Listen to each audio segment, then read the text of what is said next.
মানে একটা মাথায় লাগলে শেষ হইতো। শত শত পুলিশ ছিল।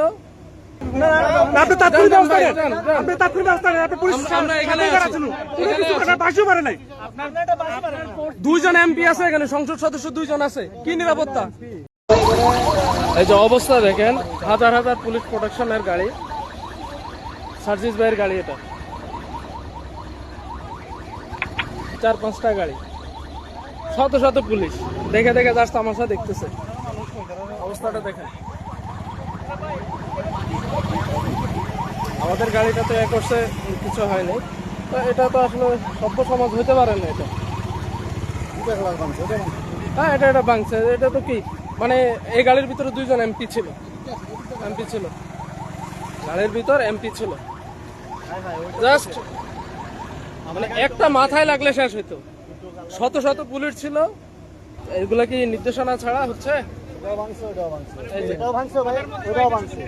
আপনারা ভাই ওইখানে আমাদের না থামাই আপনারা টানিয়ে নিয়ে চলে আসছেন। আমরা কি জম্মু কাশ্মীরে আছি? জম্মু কাশ্মীর মনে হচ্ছে ওরকম। এটা সার্জিস ভাইয়ের গাড়ি, এখানে মারছে। আপনাদের পুলিশকে আমরা কি করবো? আমরা এরকম পুলিশ দোকান ভাই প্লিজ।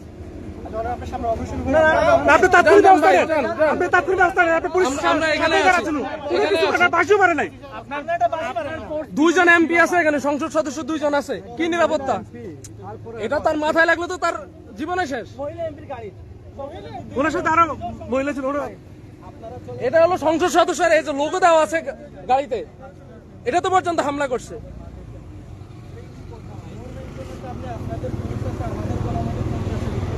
এটা তো পর্যন্ত হামলা করছে, তাহলে আপনার হলো কি?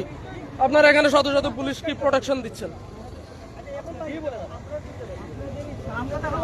এই গাড়ির ভিতরে মহিলা আছে, মহিলা এমপি ছিল, মহিলা আছে।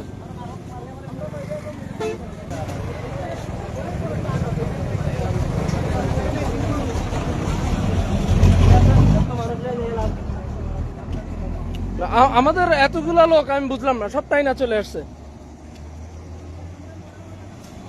এই যে পুলিশের গাড়ির অবস্থা দেখেন, জাস্ট হলো কি সবাই দেখছে যে হামলা হচ্ছে।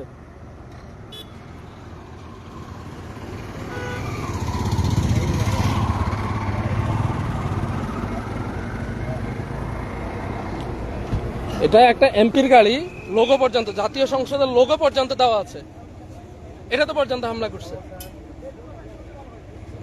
আর পুলিশ এটা নিয়ে মানে এটাই না চলে আসতেছে। এই যে এটা সামনে ছিল এই গাড়িটা, এটাতে হলো আমাদের সংসদ সদস্য মৃত্যু আপু ছিল, আরেকজন হলো কি মহিলা ছিল। জাস্ট এই যে এটা দেখেন, একটা ইটটা একটু হলো কি মাথায় আসলে নাই, মহিলা এমপির গাড়ি। আর পুলিশ আশেপাশ থেকে হলো কি টাইনা নিয়ে আসতেছে আমাদের। মানে ওখানে সর্বোচ্চ 30-40টা হলো কি, 30-40টা হলো কি সন্ত্রাসী ছিল।